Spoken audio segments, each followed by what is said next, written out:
Recording in progress. En direct sur l'île Mode.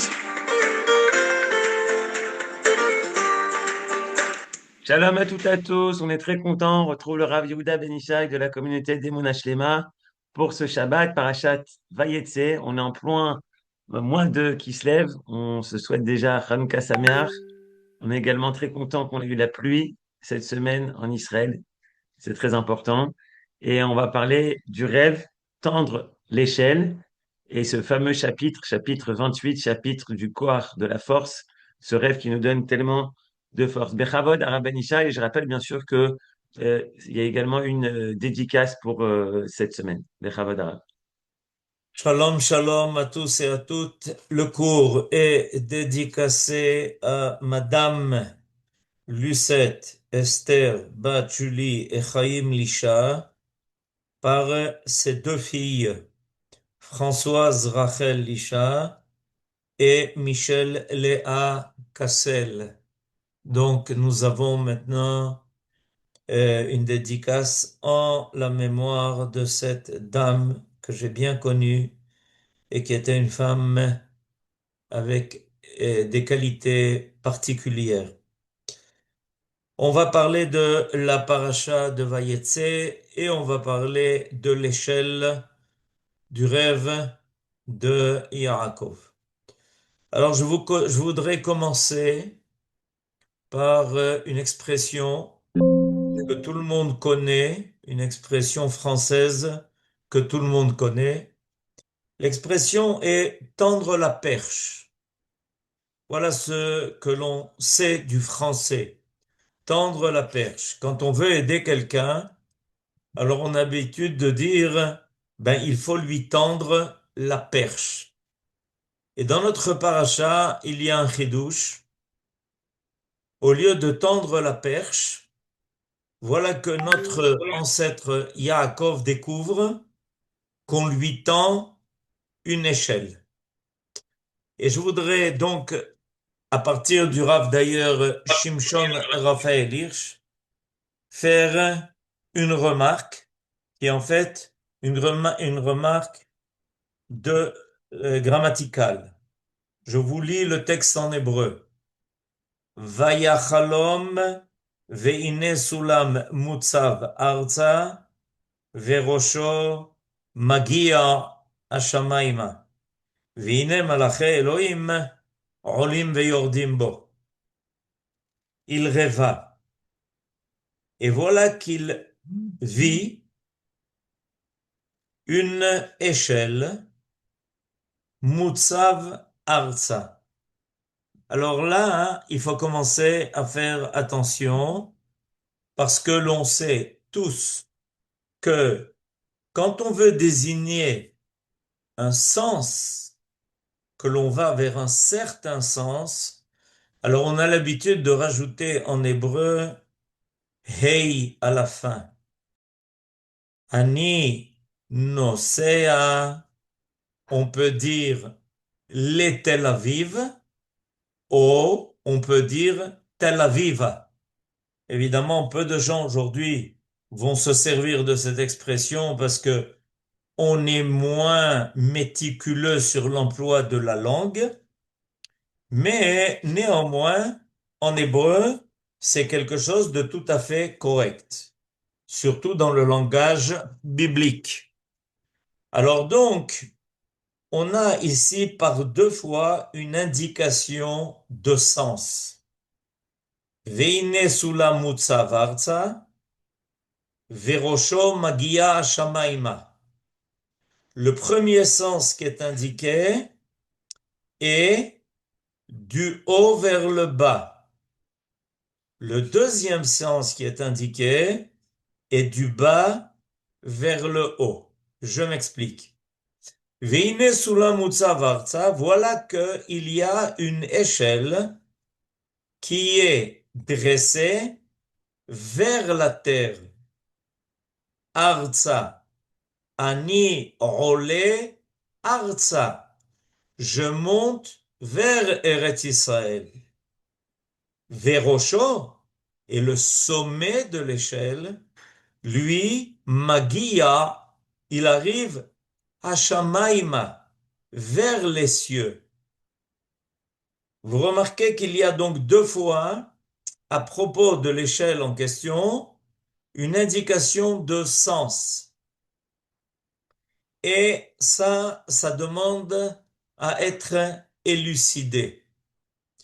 Le Rav Shimshon Raphaël Hirsch donne une explication extraordinaire qui me paraît très importante de nos jours aussi et qui va être en fait complétée par d'autres commentaires. Le Rav Hirsch dit que en fait l'initiative de faire descendre une échelle, cette initiative est de Dieu. C'est Dieu qui fait descendre l'échelle de haut en bas. Veine sulav mutzav. Voilà qu'une échelle est dressée, arsa, vers la terre. D'où vient cette échelle? Elle vient des cieux. Elle vient de Dieu. Vérocho.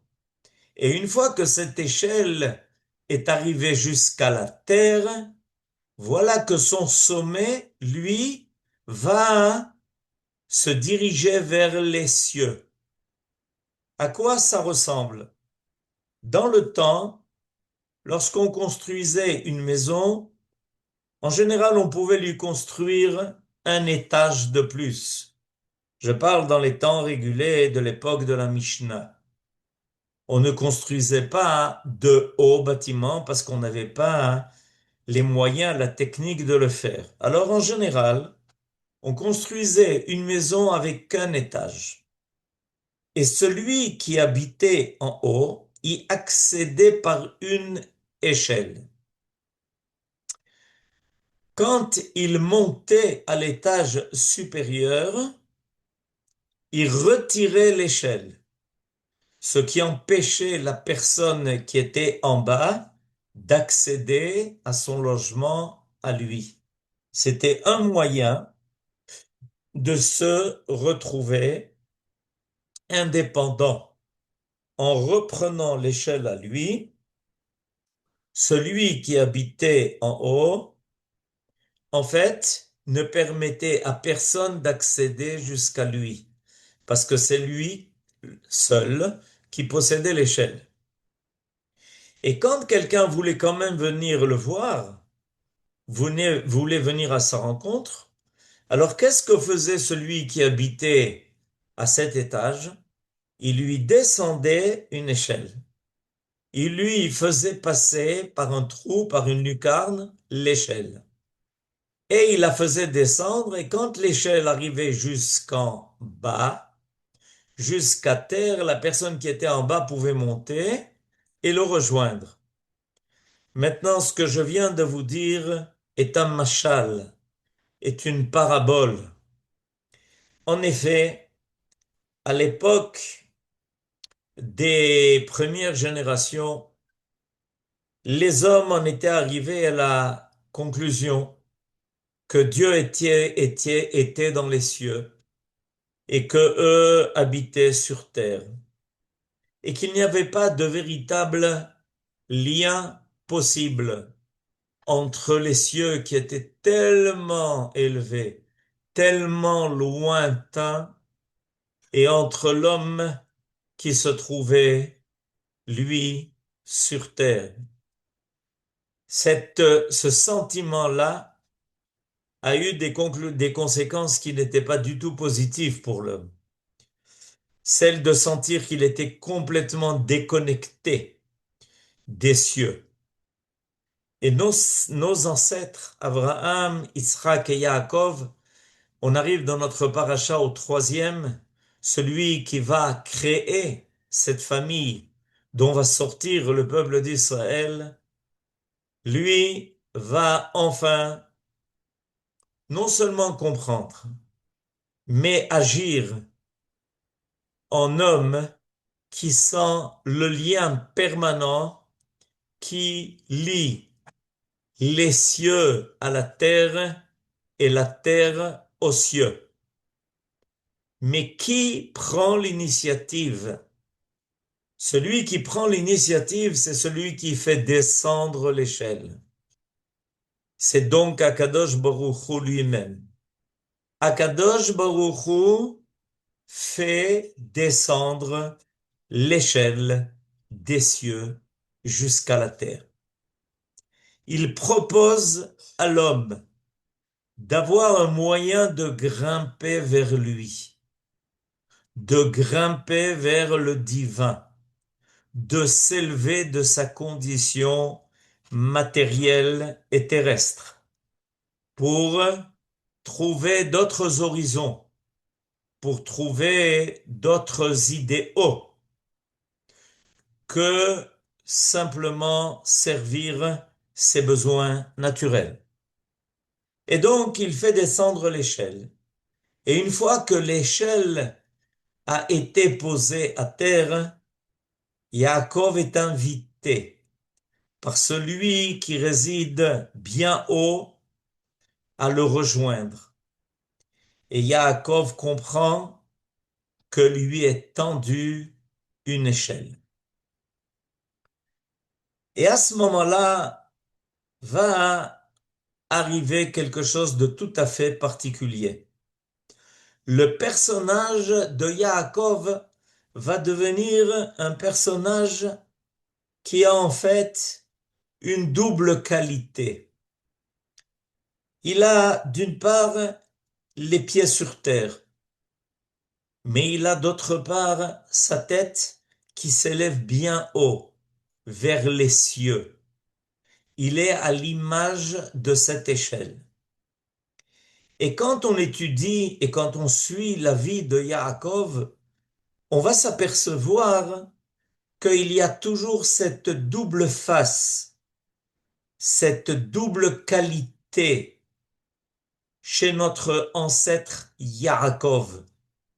Celui qui d'un côté va devoir vivre sur terre, prendre en considération tout ce qui se passe dans ce monde, mais qui ne perd jamais l'horizon d'un ciel élevé.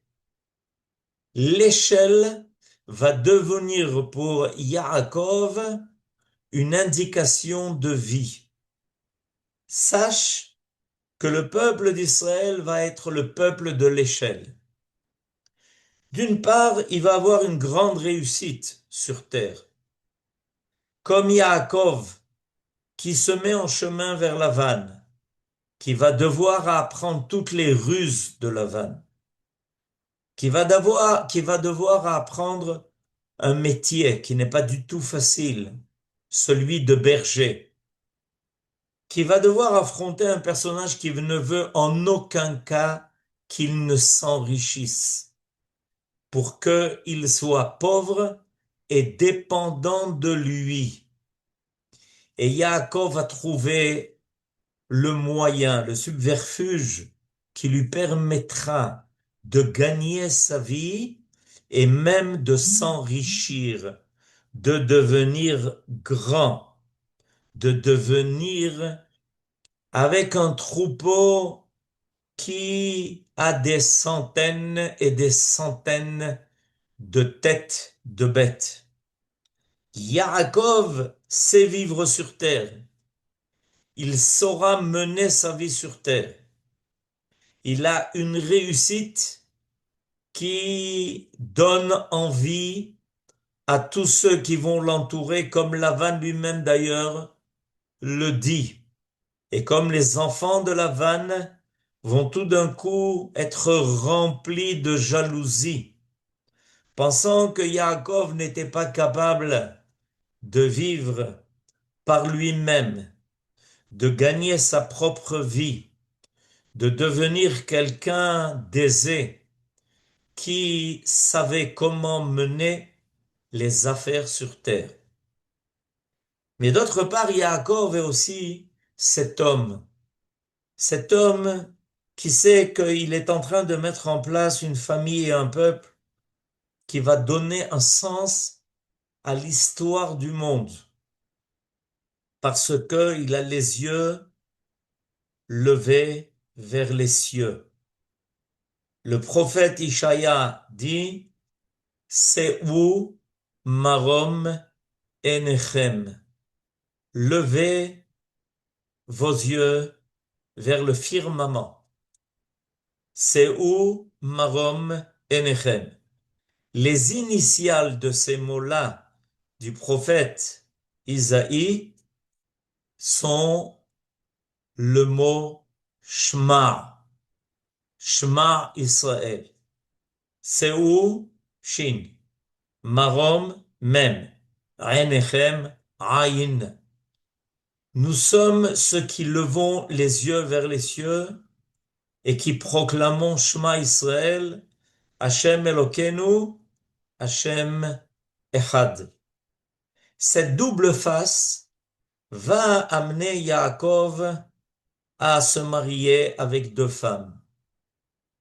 Une, Rachel, qui est connue comme une femme qui sait très bien comment vivre sur terre.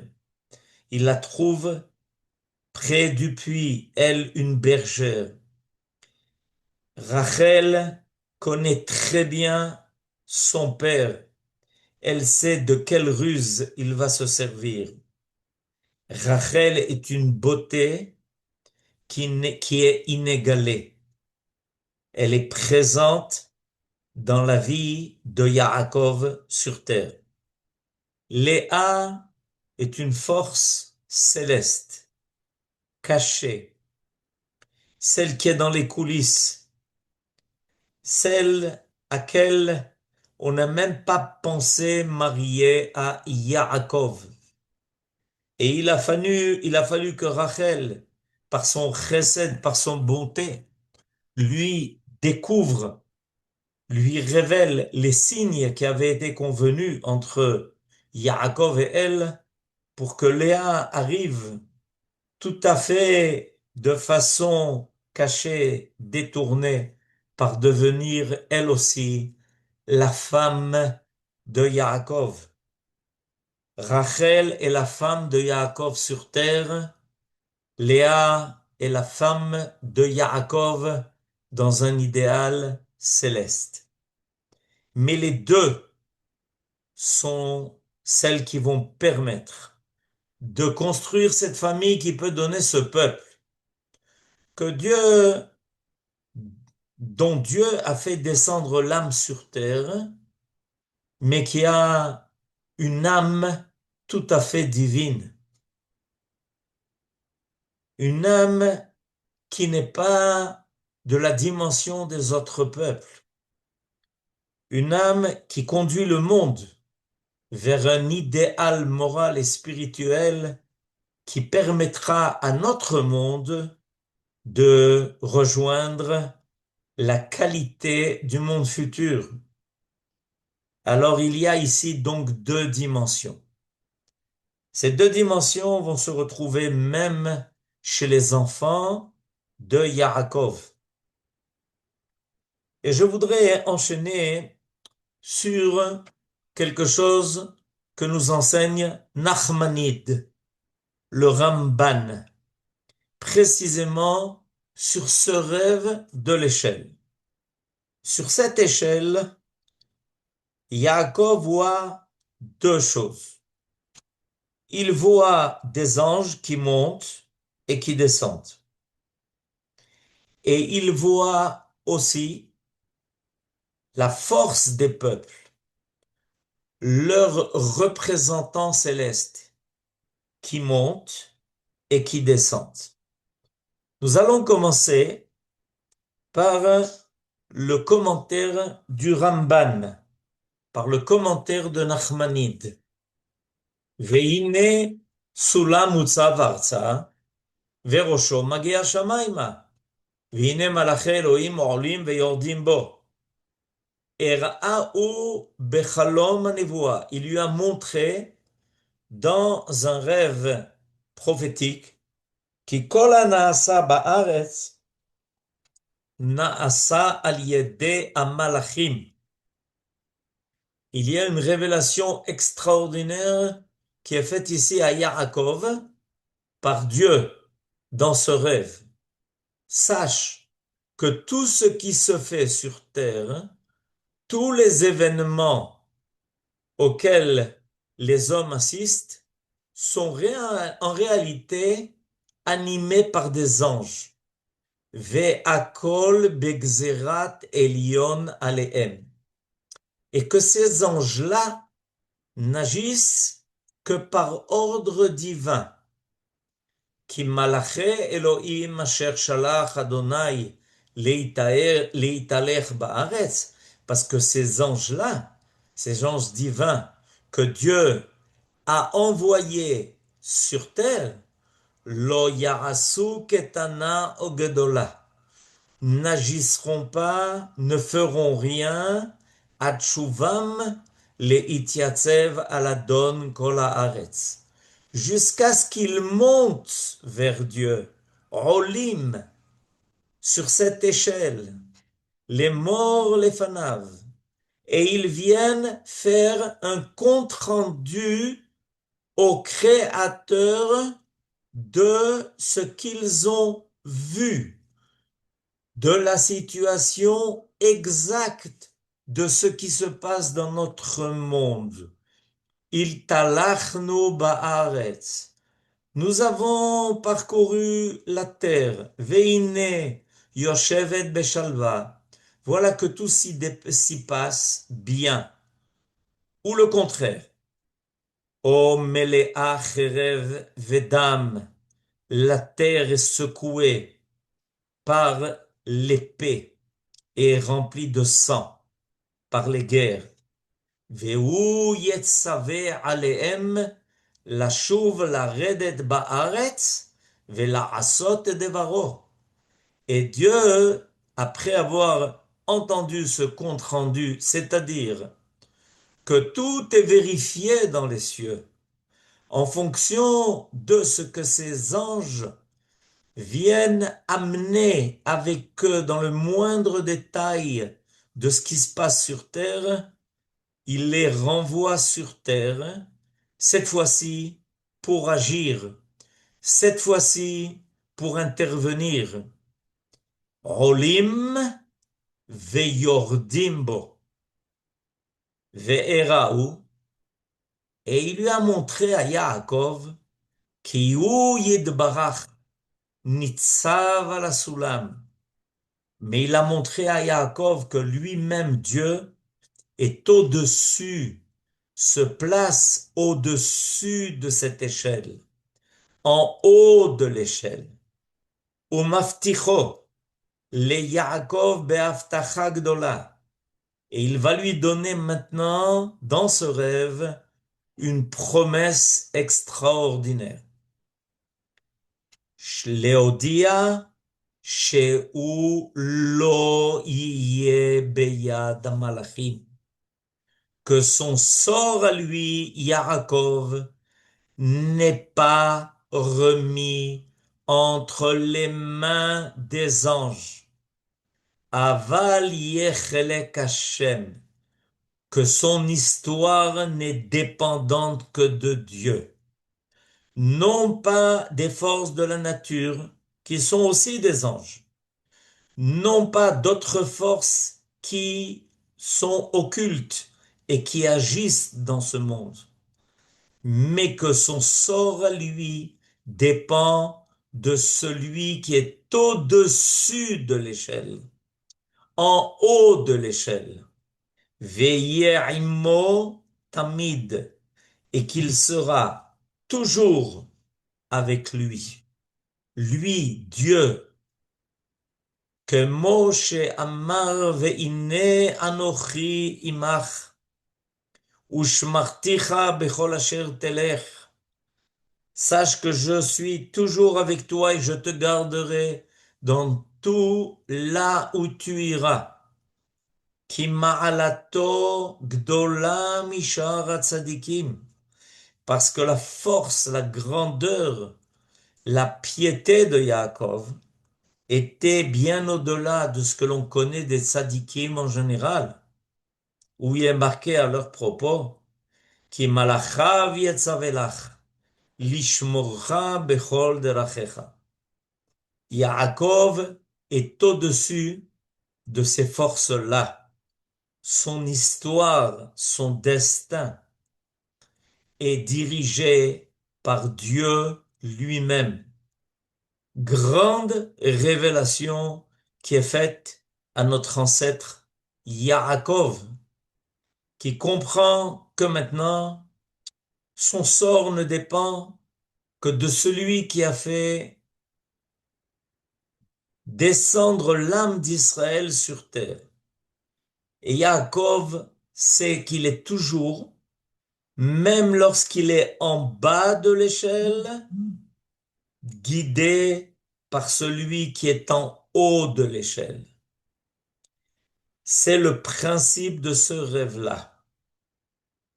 Et ça, c'est une leçon qui est extrêmement importante, et pour l'individu, et pour la collectivité. En fait, chacun de nous doit sentir que il est, en fait, toujours accompagné de cette échelle, de ce soulam.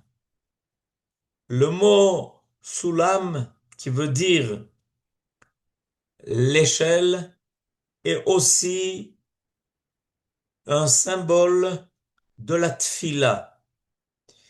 Quand on est même en bas de l'échelle, en fait, on est lié à ce qui est en haut de l'échelle.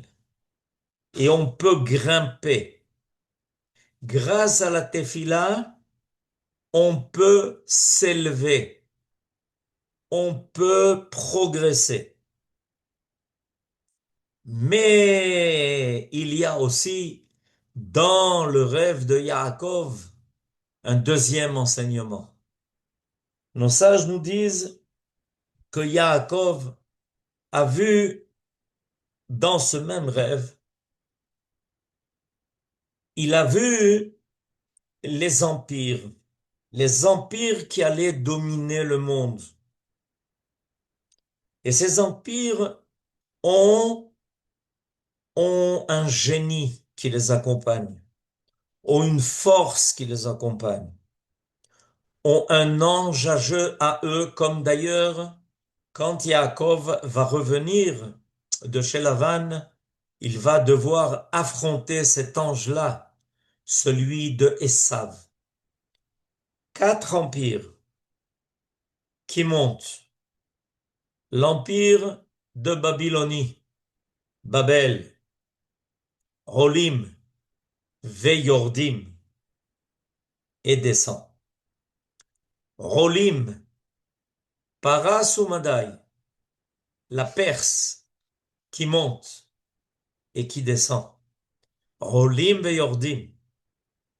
Yavan, tout à l'heure Aaron, notre ami, a rappelé Hanouka. Nachon, le peuple d'Israël va voir la force de la Grèce monter. Précisément avec la fin du premier temple, l'arrêt de la prophétie, vont apparaître les philosophes grecs avec leur puissance intellectuelle et aussi leur puissance militaire.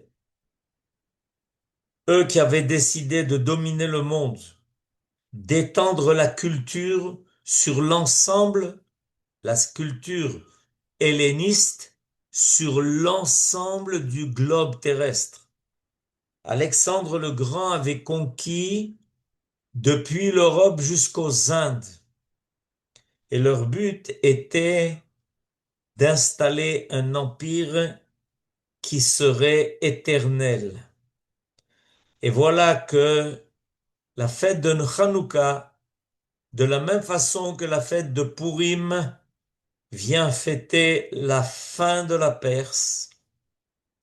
La fête de Hanouka vient fêter la fin de la Grèce. Non pas leur influence qui va se prolonger à travers le 4e empire, qui lui veut rassembler la force de tous les empires qui l'ont précédé. Il veut être celui qui a hérité de toutes les civilisations présentes. Il veut être la force ultime, celle qui est capable de se mesurer à Yaakov, qui avait réussi à traverser tous les autres empires. Et cette fois-ci, le quatrième empire, lui, se prononce comme étant l'empire qui ne connaîtra jamais de fin. L'empire de Esav, l'empire de Édom, une civilisation qui a voulu hériter de tout ce qui existait dans le monde et devenir la civilisation gréco-romaine ultime. Et voilà que Rabbi Ovadia Misforno, qui vivait il y a 5 siècles, nous enseigne et nous montre comment lire un verset de façon tout à fait particulière. Ve'aya zaracha ka'afar haaretz. Et voilà que ta descendance, merci, toda rabba, toda rabba. Ve'aya zaracha ka'afar haaretz. Et il rajoute uparatzta. Alors j'explique. Rabbi Ovadia Misforno, qui a écrit un commentaire extraordinaire de la Torah, qui était le Rav de Rome, nous laisse ici un message. Achar sheyeh zaracha ke'afar haaretz. Après que ta descendance sera comme la poussière de la terre, comme il est marqué dans le prophète Isaïe, que ta descendance, prophète Isaïe dans le chapitre 51, ton dos sera comme une terre que tout le monde foulera. Vatashiti ba'aretz geiver ubachutz la'ovrim, veze sheyu betachlit ashiflut. Quand donc toi, Yaakov, sache que tes descendants, le peuple qui descend de toi, arrivera au plus bas jusqu'à la poussière de la terre, Az tifrot ba'aretz. Quand tout sera perdu, que tu seras considéré par le monde entier comme la poussière de la terre, c'est à ce moment-là que tu franchiras tous les barrages. Tu arriveras à franchir toutes les frontières. Az tifrot ba'aretz asher ata shochev alea bekol sad. Tu arriveras à te propager dans toutes les directions. Yama vakedma vetsafona vanegba. Ki omnam teshuata el atida tiye. Parce qu'il faut que tu saches que la délivrance d'Israël qui est prévue, achar rov shiflut Israël. Après qu'Israël soit arrivé au plus bas de l'échelle. C'est la signification qui vient compléter la signification précédente que nous avons donnée. Asulam mutzav arza. L'échelle est descendue jusqu'à terre. Yaakov voit dans ce rêve-là comment lui et ses enfants arrivent au plus bas de l'échelle. Mais ses enfants n'ont jamais oublié le message qu'en haut de l'échelle se trouve celui qui ne les abandonne jamais. Celui qui va les aider et qui va petit à petit leur permettre de grimper pour finalement ne plus redescendre. Ça arrivera quand on sera arrivé Arza, jusqu'à la terre, dans tous les sens du terme. À ce moment-là, Yaakov va commencer à grimper, parce que Dieu se fait voir à lui du haut de l'échelle et lui dit, comme il lui a dit lorsque notre ancêtre Yaakov a vu ce rêve, sache, tu ne dépends pas des anges, tu ne dépends que de moi. Et c'est moi qui maintenant va faire réussir ton histoire. Si les autres empires sont montés, ont grimpé, n'oublie jamais que leur a été prévu leur descente.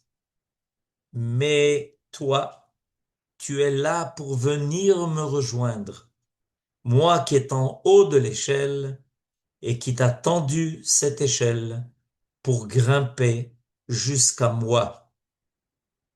Voilà ce que le Rav Ovadia Misforno nous révèle dans son commentaire extraordinaire sur la paracha de cette semaine, que la Géoula intervient après que nous avons vécu une période qui était poussière et cendre.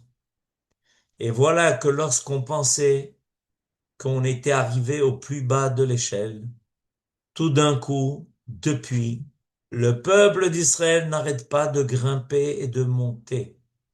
Et sa force se révèle sur terre avec la puissance du Dieu d'Israël qui les aide à grimper jusqu'en haut de l'échelle. Shabbat Shalom. תודה רבה, בן ישי, שבת שלום לכולם, que des bonnes nouvelles. Amen. Shabbat Shalom. Shabbat Shalom. Shabbat Shalom. Shabbat Shalom. תודה Shabbat רבה, Shalom, Rav Shabbat Ben Shalom. Ishai. Shabbat Shalom. Shabbat Shabbat Shabbat Shalom. Shalom. Merci beaucoup.